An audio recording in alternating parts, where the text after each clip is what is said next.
magacayga anoo ku bilaabaya waxaan ahay aamin axmed nuur ogaadeen yaa حرورو israacdo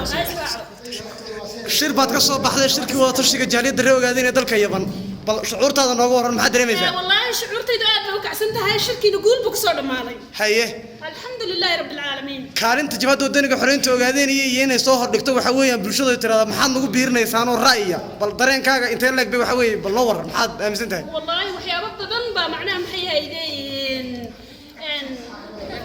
iga soo baxay macnaha maxay ahaydeen shirkii wada tashiga jabhadda wadaniga xoreynta ogaadeen insha Allah waa kii lagu guuleysan lahaa ugu dambeeyay qodobbada ka doodeen maxaa kamid ah كلي قضبة badan bay hayeen macnaha maxay ahayd sidii horumar loo gaari lahaa sidii macnaha maxay markada ugu dambeysay loo talaabi lahaa halkan muddo soo socday imikana natiijooyinka ugu dambeeyay la socdo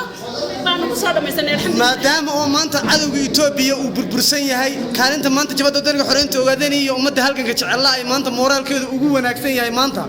bal maxaad adu maanta ummadda reer ogaadeen iyo gudaha joogta iyo kuwa dabadhilifiinta aba waxa weeyaan aad fariinta u dirleen maxay tahay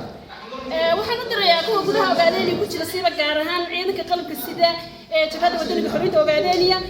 macnaha maxay ahayd intii ku shahiiday janna firdawsi Allah ka waraabiyo intan kalena macnaha maxay ahayd imika sii nool halganka iyo hawshaasi wadaan Itoobiyana way kala tagtay aana lafta gudaha dagaalanta dhigooda u daatay ayaa Itoobiya kala furfuray kalena kaxeeyay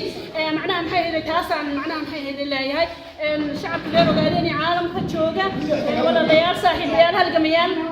ogaadeen way xorowday guuleyso taas waxay halganto